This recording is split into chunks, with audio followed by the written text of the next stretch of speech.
Jemaat yang dikasihi oleh Tuhan, tiba saatnya kita akan mendengarkan kebenaran firman Tuhan. Mari sebelumnya kita berdoa.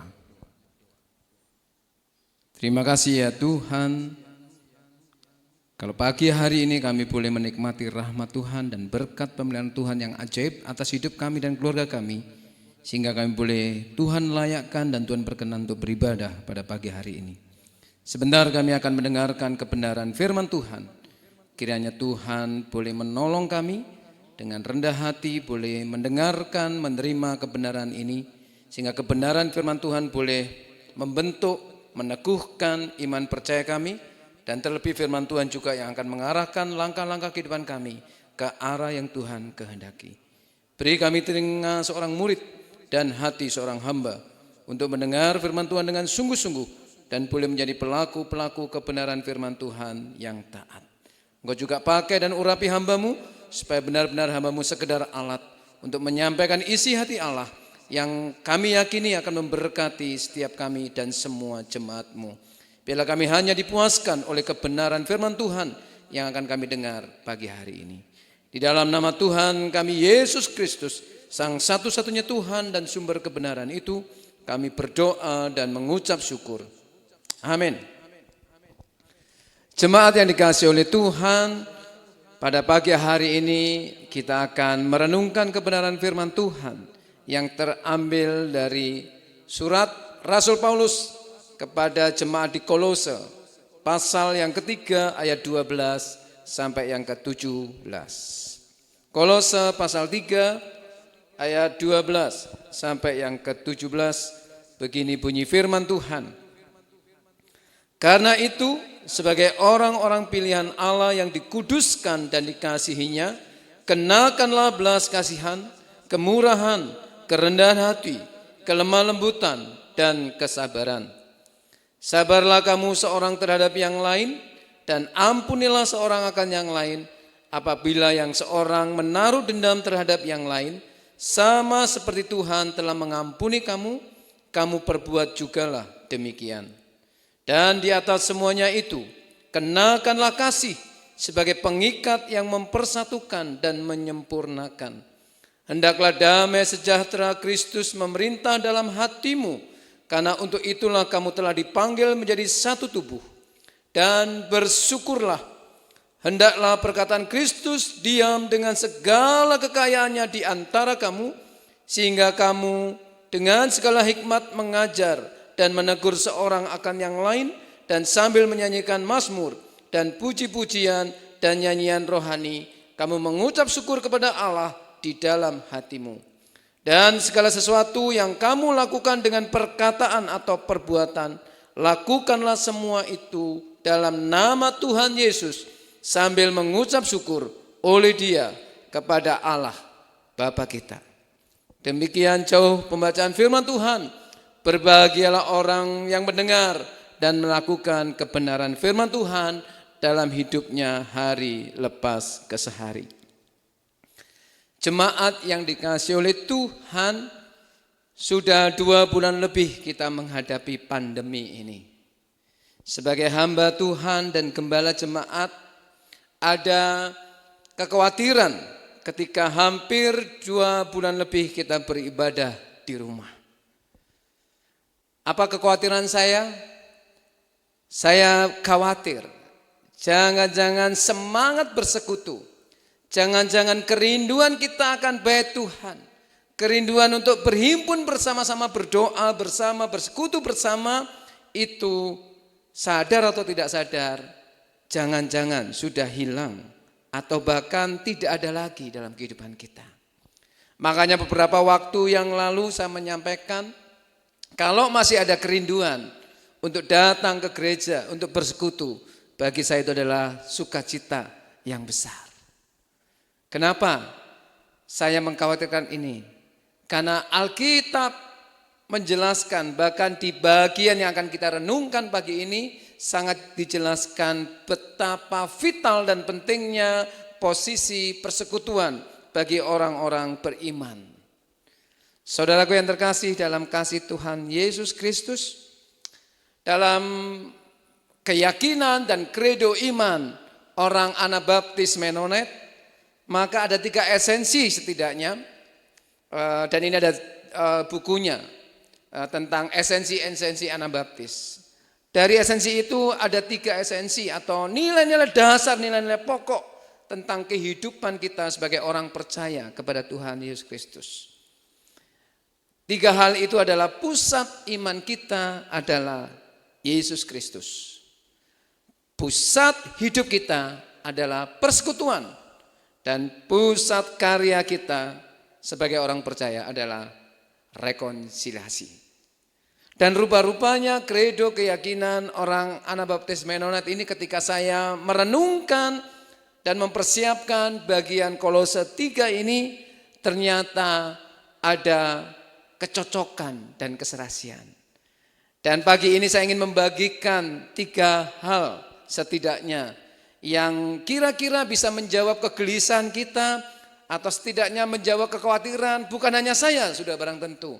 Menjawab kekhawatiran, kegelisahan kita karena selama ini kita beribadah di rumah masing-masing tanpa bisa bertatap muka, tanpa bisa berbaku dapa, kata orang ya, untuk bersama-sama jemaat Tuhan, berhimpun bersama-sama, bersekutu bersama-sama di tempat yang sama. Memang selama ini kita bersekutu dan beribadah, tetapi masih di rumah masing-masing. Saya bersyukur ada pepatah, gedung gereja ditutup, tapi Tuhan membuka gereja-gereja di rumah-rumah. Itu benar. Tetapi satu hal yang tidak bisa kita ingkari, bahwa persekutuan itu menjadi penting dan bisa jadi menjadi sumber kekuatan kita dalam menjalani kehidupan ini. Tetapi mari kita lihat dan kita sorot, setidaknya sekali lagi ada 3 hal yang bisa kita dapatkan dari pembacaan Kolose pasal 3 ayat 12 sampai yang ke-17. Mari kita bersama-sama membaca di ayat yang ke-17. Dan segala sesuatu yang kamu lakukan dengan perkataan atau perbuatan, lakukanlah semuanya itu dalam nama Tuhan Yesus sambil mengucap syukur oleh Dia kepada Allah Bapa kita. Dan segala sesuatu itu berarti apapun yang kita lakukan, apapun yang kita perkatakan, apapun yang kita perbuat, itu harus kita lakukan di dalam nama Tuhan Yesus Kristus. Artinya, pusat dari kehidupan kita, senter dari kehidupan orang beriman, haruslah Kristus Yesus. Mengapa harus seperti itu? Karena kita yakini bahwa Yesus Kristus telah bukan hanya sekedar Tuhan, tetapi Dialah Sang Juru Selamat. Dialah yang telah menyelesaikan masalah atau urusan dosa kita. Dan sepantasnya lah Allah di dalam Yesus Kristus itu menempati posisi yang terutama dan pertama dalam kehidupan saudara dan kehidupan saya. Saudara yang terkasih dalam kasih Tuhan Yesus Kristus, karena kasih Kristuslah dan hanya oleh kasih Kristus dan karya penebusannya lah kita boleh diangkat menjadi anak-anak kekasih Tuhan, dan kita boleh dilahir barukan di dalam terang kuat kuasa Roh Kudus. Dan kita, Paulus memakai istilah, kita menjadi manusia baru. Status kita menjadi baru, yaitu anak-anak tebusan Allah sendiri.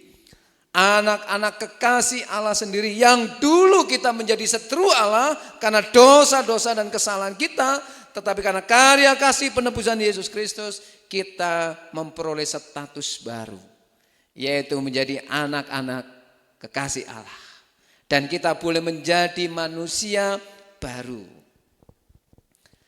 Dan status itu harusnya berimbas pada perilaku kita. Sekali lagi, status itu harusnya yang benar menentukan perilaku kita. Contoh, seringkali kita mungkin nyeletuk, ya, pejabat kok tingkahnya begitu, ya, anak presiden kok tingkahnya begitu, ya, majelis kok ngomongnya begitu, ya. Anaknya pendeta kok sikapnya dan cara berpakaiannya kok begitu. Ya, banyak hal yang kita sadar atau tidak sadar menghubungkan status dengan perilaku. Dan memang sebenarnya harus begitu. Kalau kita sudah menjadi manusia baru, ciptaan baru di dalam Kristus, maka seharusnya yang lama itu sudah enggak ada. Yang lama itu ditinggalkan. Dan itulah yang diharapkan oleh Tuhan, dan itulah yang diharapkan oleh Paulus kepada jemaat di Kolose. Kenakanlah manusia baru itu. Saudara yang terkasih dalam kasih Tuhan Yesus Kristus. Dan sebagai manusia baru yang ditebus dan dipulihkan oleh Kristus, maka perilaku kita itu harus mencerminkan keteladanan hidup kita atas teladan yang diberikan oleh Kristus Yesus. Sehingga apapun yang kita lakukan lewat perkataan, lewat tindak tanduk kita, itu harus kita lakukan di dalam nama Yesus Kristus. Sekali lagi kita membawa namanya Yesus Kristus kalau kita benar-benar sudah dilahirbarukan oleh Kristus. Dan kita percaya pada kuasa kelahiran baru yang dilakukan oleh terang kuat kuasa Roh Kudus. Artinya kalau orang Kristen mengaku statusnya manusia baru, tetapi kelakuannya masih kelakuan yang lama, maka berarti dia adalah orang Kristen tanpa pertobatan. Atau orang Kristen yang belum benar-benar mengenakan manusia baru di dalam Kristus. Tidak ada perubahan. Dulunya pemarah, caci maki, sumpah serapah, ya, masuk gereja, katanya sudah menjadi Kristen, percaya Kristus, tapi sama tetap pemarah, sumpah serapah, ya, caci maki. Artinya nggak ada hal yang baru dan tidak ada yang berubah. Ingat, iman Kristen adalah iman yang mentransformasi kehidupan kita. Dan harusnya mentransformasi kehidupan kita. Mengubah hidup kita hari lepas hari. Lebih baik, dan lebih baik. Ada lagu sekolah minggu yang saya suka. Kira-kira lagunya seperti ini. Sedikit demi sedikit, tiap hari, tiap sifat, Yesus mengubahku. Sedikit demi sedikit, hari bertambah hari, karakter kita harus merupakan karakter yang terus diperbaharui oleh kuat kuasa Roh Kudus. Dan karakter kita harus menunjukkan bahwa kita manusia baru di dalam Kristus. Pusat hidupnya adalah Kristus. Segala sesuatu di atas namakan di dalam nama Yesus Kristus. Kita ini seperti duta besarnya Kristus. Artinya kemanapun kita pergi, kita punya space khusus bahwa dimanapun kita pergi, kapanpun kita berada, maka space dan waktu itu adalah space dan waktu di mana kita harus mempermuliakan Kristus sebagai Tuhan dan sebagai Allah yang penuh kasih. Sehingga ketika orang mengenal kita, orang juga sekaligus mengenal pribadi Kristus di dalam hidup kita. Orang bisa melihat kehidupan dan kasih Kristus, nilai-nilai yang diajarkan Kristus lewat kehidupan kita. Paulus pernah mengatakan, kamulah surat-surat terbuka. Enggak ada yang ditutupi. Kalau benar-benar kita manusia baru, orang akan bisa melihat perubahan karakter, perubahan sikap, perubahan tingkah laku, perubahan tutur kata kita. Itu berubah menjadi baru, lebih baik, lebih memberdayakan, lebih menghidupkan, lebih menyemangati. Semua yang dari hidup kita selalu tertuju untuk mempermuliakan Kristus. Jadi pusat iman kita adalah Kristus. Tidak mungkin kita mengaku beriman, tetapi yang kita lakukan bukanlah yang kita imani. Bukan nilai-nilai yang kita imani sebagai pengikut Kristus. Artinya kalau kita mengikut Kristus, mengaku beriman kepada Tuhan Yesus Kristus, maka segala tindak tanduk kita harus menunjukkan bahwa kita benar-benar murid Kristus. Sekali lagi, status harus berimpact, harus berdampak, harus berkorelasi dengan baik dengan tingkah laku kita. Sehingga orang lain melihat, wah luar biasa perubahan hidupnya dia. Wah ternyata dia menjadi orang benar-benar diubahkan setelah percaya kepada Kristus. Jangan sampai orang nyeletuk, kok sering ke gereja kelakuannya sama. Kok katanya percaya Tuhan yang penuh kasih, kok kelakuan dan omongannya sama, sikapnya sama, kok tetap sombong, kok tetap pelit, kok tetap suka gosip. Kalau itu yang terjadi, kita harus benar-benar mengkoreksi. Sudahkah kita menjadi manusia baru? Yang kedua, mari kita membaca di dalam ayat yang ke-12. Begini bunyi firman Tuhan. Karena itu sebagai orang-orang pilihan Allah yang dikuduskan dan dikasihinya, kenakanlah belas kasihan, kemurahan, kerendahan hati, kelemah lembutan, dan kesabaran. Kalau dalam esensi Anabaptis Mennonite dikatakan pusat kehidupan kita adalah persekutuan. Tetapi yang dinamakan persekutuan itu ada nilai-nilai yang dibangun, yang dihayati bersama dan diwujudkan bersama. Dan nilai-nilai itu kalau dalam terang Kolose yang dituliskan oleh Paulus, nilai-nilai itu tertulis di dalam ayat yang ke-12 tadi. Kenakanlah belas kasihan, kemurahan, kerendahan hati, kelemah lembutan, dan kesabaran. Kenakanlah itu artinya dipakai. Bukan ditenteng, tapi dipakai menutupi seantero kehidupan kita. Apa itu? Kerendahan hati, kesabaran, kemurahan hati, kebaikan. Itu yang harus kita bangun di dalam persekutuan kita. Dan kalau kita melakukan hal yang dimaksud oleh Paulus, kemurahan hati, kesabaran, itu selalu berkaitan dengan pihak lain, selalu berkaitan dengan orang lain, dan selalu berkaitan dengan anggota persekutuan yang lain, berkaitan dengan anggota keluarga kita, berkaitan dengan jemaat yang lain, dan berkaitan dengan sesama kita. Saudara yang terkasih, itulah yang akan membedakan nilai-nilai yang dimaksud Paulus, kenakanlah belas kasihan, kemurahan hati, kesabaran, dan kebaikan itu, itulah yang nanti akan membedakan persekutuan dengan perkumpulan, dengan organisasi manapun. Kenapa?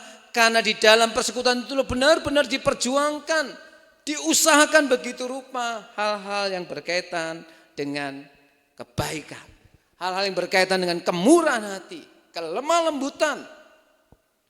Dan itu dibangun selalu dasarnya adalah kasih Kristus di dalam hidup orang-orang yang bersekutu di dalamnya. Saudaraku yang terkasih dalam kasih Tuhan Yesus Kristus, di ayat 12 ini kita diingatkan bahwa kita tidak bisa hidup tanpa kehadiran yang lain. Seringkali kehidupan kita menjadi bermakna dengan kehadiran orang lain atau sesama kita atau anggota-anggota persekutuan lain atau anggota-anggota jemaat kita. Jadi keberadaan kita tidak bisa dengan serta-merta dengan sendirinya kita bisa hidup sendiri, tidak bisa. Karena kita diciptakan sebagai makhluk sosial.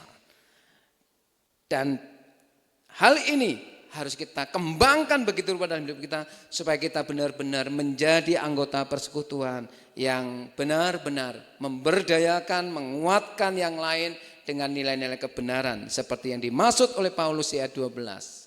Selalu ada kemurahan hati, selalu ada kelemah lembutan, selalu ada kebaikan, dan lain sebagainya. Jadi mari kita membaca sekali lagi. Saya suka dengan istilah yang dipakai oleh Paulus dengan mengatakan kenakanlah belas kasihan, kenakanlah. Jadi jangan ditenteng, jangan dibawa ala kadarnya, tapi kenakanlah itu. Seperti saya mengenakan jas ini, seperti saya mengenakan kemeja saya ini. Dan itu terus menerus saya kenakan. Dan itulah manusia baru harus kita kenakan dalam hidupmu dan di dalam hidupku. Di tengah-tengah pandemi ini, seringkali sensitivitas kita meningkat. Seringkali emosi kita juga ikut-ikutan meningkat. Kehidupan makin sulit Bapak Ibu, betul ya? Kehidupan semakin menyusahkan, ya. Karena pandemi ini bukan hanya berdampak pada kesehatan, ya, tetapi juga pada sisi ekonomi dihantam, pada sisi relasi juga dihantam. Sekarang semuanya sudah berubah, relasi kita berubah, ya. income penghasilan kita secara ekonomi juga berubah. Dan itu sangat mempengaruhi baik dalam skala lokal, regional maupun nasional. Bahkan global, semua tatanan sosial berubah. Dan itu kalau kita tidak maknai sebagai anggota satu tubuh dalam Kristus, di dalam semangat persekutuan, kita akan semakin berjarak. Kita akan semakin terasing satu dengan yang lainnya. Kita akan merasa tidak saling merindukan lagi. Kita akan kehilangan kehangatan bertatap muka. Dan sekali lagi kalau kita sudah tidak merindukan hal seperti itu, jangan-jangan semangat persekutuan kita sudah mulai luntur. Kalau tidak boleh dikatakan hilang. Dan ini yang saya khawatirkan. Tetapi saya bersyukur di tengah-tengah pandemi ini kita masih berikhtiar, kita masih berusaha untuk membangun persekutuan demi persekutuan dalam bentuk apapun dan dalam level apapun. Bersyukur dengan adanya pandemi ini, persekutuan dengan anggota keluarga kita semakin intens, semakin akrab, semakin dekat. Dan kita mengikhtiarkan, ya, ada aplikasi yang bisa memfasilitasi kita bisa saling bertatap muka, saling ngobrol dan saling kangenan. Dan itu menurut saya usaha yang bagus. Dan kita juga bisa menggunakan WA atau apapun juga di HP pintar kita untuk saling menyapa. Ya, usahakan setidaknya 1, 2, 3 kali dalam sehari kita menyapa keluarga kita, menyapa jemaat yang lain, menyapa hamba Tuhan kita, menyapa majelis kita. Dan sebaliknya, hamba Tuhan dan majelis menyapa jemaatnya, menyapa kolega-kolega kita, menyapa sahabat-sahabat kita, supaya kita tidak semakin jauh jaraknya. Dan kita terus berdoa supaya pandemi ini segera berakhir, sehingga persekutuan kita semakin dipulihkan dan kita semakin boleh menikmati persekutuan bersama-sama dengan orang-orang percaya yang lain. Saudaraku yang terkasih dalam kasih Tuhan Yesus Kristus, yang ketiga dan yang terakhir. Kalau saya sudah ngomong yang terakhir, senang sekali ya, segera berakhir khotbahnya. Yang terakhir, mari kita membaca ayat yang ke-13. Sabarlah kamu seorang terhadap yang lain dan ampunilah seorang akan yang lain apabila yang seorang menaruh dendam terhadap yang lain, sama seperti Tuhan telah mengampuni kamu, kamu perbuat jugalah demikian. Kalau dalam esensi nilai-nilai pokok Anabaptis dikatakan pusat karya kita adalah rekonsiliasi atau pengampunan. Saya terjemahkan secara sederhana seperti itu. Dan hari ini kita mendengar firman Tuhan di Kolose 3 ayat 13. Dan ampunilah. Jadi inilah yang harus menjadi pusat karya kita. Harus menjadikan pusat dari segala aktivitas iman kita. Pengampunan. Karena dasar iman kita adalah pengampunan dari Allah. Yesus mengatakan, ya, Yesus mengatakan kalau kamu tidak mengampuni maka Bapamu di surga juga tidak ada mengampuni. Dan firman Tuhan mengatakan hari ini, ya, seperti aku telah mengampuni kamu, perbuatlah juga demikian. Ampunilah sesamamu. Jadi mari kita benar-benar mengkaryakan karya pengampunan ini dalam berbagai bidang, dalam berbagai dimensi kehidupan kita. Mari kita membuka seluas-luasnya pintu pengampunan bagi siapa saja. Karena sebenarnya kita boleh ada, kita boleh menjadi manusia baru, karena pengampunan Allah di dalam dan melalui Yesus Kristus. Kalau kita tidak mengampuni, saya khawatir jangan-jangan kita belum mengalami kedahsyatan pengampunan di dalam Yesus Kristus. Kalau kita masih menyimpan dendam dan sakit hati, saya khawatir, saya takut jangan-jangan kita masih terbelenggu dan belum mengalami pengampunan, keajaiban kasih karunia Allah yang membebaskan dan memerdekakan itu.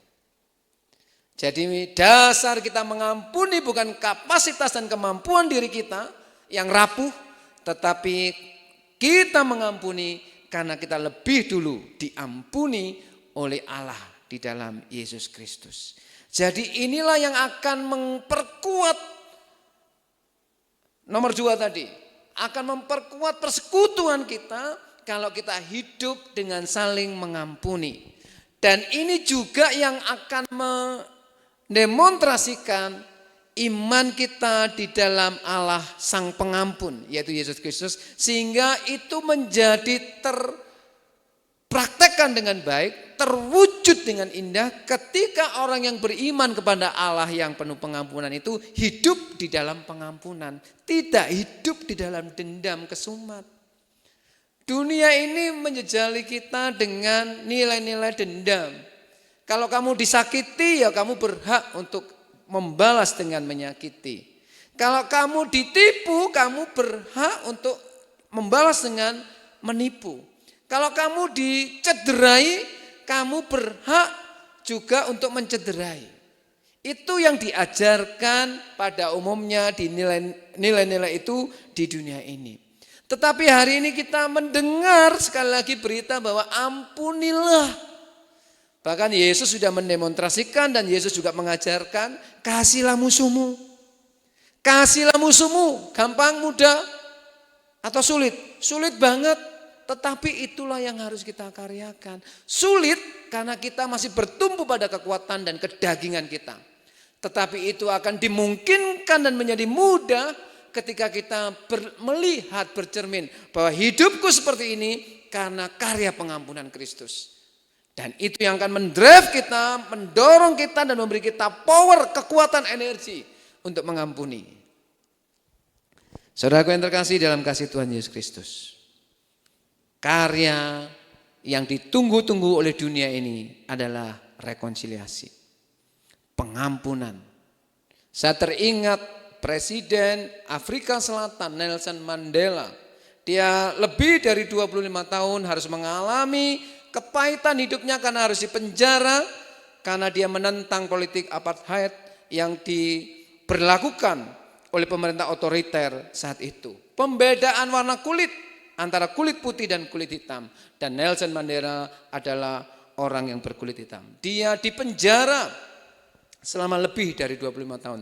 Tapi ketika dibebaskan dan dia punya kesempatan menjadi presiden Afrika Selatan, pertama yang dilakukan di masa-masa pemerintahnya adalah membentuk komisi rekonsiliasi. Luar biasa. Artinya dia sudah siap sedia dan dengan sadar dia akan mengampuni lawan-lawan politiknya yang selama ini menyakiti dia dan membuat dia kehilangan kebebasan. Justru bentukan yang pertama, lembaga yang dibentuk pertama kali adalah rekonsiliasi. Lembaga rekonsiliasi. Komisi rekonsiliasi, luar biasa. Dan artinya apa? Manusia biasa seperti Nelson Mandela bisa melakukan itu. Dan kita pun juga bisa. Kekuatannya dari mana untuk mengampuni? Dari Allah yang bukan hanya mengampuni, tapi dia juga memberi kita kuat kuasa untuk mengampuni. Jemaat yang dikasihi oleh Tuhan, berharap orang lain untuk tidak menyakiti kita itu sangat absurd, sangat naif dan mungkin tidak realistis. Karena selama kita hidup bersama dengan orang lain, kita akan selalu ada kans untuk disakiti dan mungkin juga menyakiti. Jadi sebenarnya yang penting bukan apa yang terjadi dalam komunitas persekutuan kita, tapi bagaimana kita merespon apa yang terjadi. Jadi kalau kita mengharapkan hidup ini baik-baik aja, nggak ada yang menyakiti, nggak ada yang melukai, nggak ada yang menipu kita, itu absurd menurut saya dan sangat tidak realistis. Tetapi sekali lagi bukan yang terjadi yang penting, tapi apa respon kita terhadap situasi yang terjadi. Jadi mari kita merespon. Kalau kita disakiti, respon yang paling benar adalah mengampuni. Obat paling benar dari sakit hati adalah mengampuni. Karena itulah yang diperintahkan oleh Tuhan dan itulah yang diingatkan pada pagi hari ini dalam kebenaran firman Tuhan yang kita dengar. Ampunilah. Sekali lagi, biarlah iman kita pusatnya adalah Yesus Kristus. Kehidupan kita senternya adalah Yesus Kristus. Dan pusat hidup kita adalah persekutuan Selamat merindu dengan anggota jemaat yang lain. Selamat merindu. Hamba Tuhan merindukan jemaatnya, jemaatnya merindukan hamba Tuhannya, majelis merindukan umatnya, umat merindukan majelis. Biarlah rasa rindu itu tetap ada. Karena kita boleh dengan rasa rindu ini kita saling mendoakan, mengingat, dan kita boleh tetap menjadi satu bagian tubuh Kristus. Dan yang terakhir, karya kita adalah pengampunan. Dengan siapa aja, kapan saja, mari kita mendemonstrasikan perintah Tuhan untuk mengampuni orang yang bersalah kepada kita. Selamat menikmati sebagai manusia baru, sebagai pengikut Kristus yang sejati, dan sebagai anak-anak Tuhan yang terkasih. Ingat, statusmu harusnya menentukan perilakumu. Karena status yang baru ini harusnya dibuktikan dengan sikap dan karakter yang baru. Tuhan memberkati. Mari kita berdoa. Betapa hati kami melimpah dengan syukur ya Tuhan, kalau pagi hari ini kami boleh diingatkan, ditegur, tetapi juga sekaligus diteguhkan oleh kebenaran firman Tuhan sendiri. Kiranya Tuhan menolong kami, memberi kami kemampuan untuk melakukan kebenaran firman Tuhan. Tanpa Tuhan, maka kedagingan kami yang rapuh akan selalu menjauhi kehendak Tuhan. Tapi biarlah Tuhan menolong kami untuk melakukan kehendak-Mu. Mampukan kami, Roh Kudus, beri kami kapasitas untuk menjadi pelaku-pelaku kebenaran firman Tuhan yang taat. Berkati umat-Mu, jemaat-Mu, dimanapun mereka berada. Kiranya Tuhan berkenan menilik mereka, nama demi nama, keluarga demi keluarga. Yang sakit Tuhan sembuhkan dengan kuat kuasa-Mu. Yang susah Tuhan hiburkan dengan kasih-Mu. Yang dalam pergumulan berat dan sulit menghadapi kehidupan ini, Tuhan tilik berikan kekuatan dan pengharapan dan beri mereka kelegaan seperti janji Tuhan sendiri. Tuhan kuatkan dan berkati jemaat-Mu, khususnya saat menghadapi pandemi seperti saat ini. Tuhan mampukan kami tetap bersuka cita dan tetap menjadi berkat bagi banyak orang. Nama Tuhan Yesus dipermuliakan lewat kehidupan kami sekalipun harus menghadapi pandemi. Di dalam nama Tuhan kami Yesus Kristus, Sang satu-satunya Tuhan dan Juru Selamat itu, kami berdoa dan mengucap syukur. Amin. Tuhan memberkati.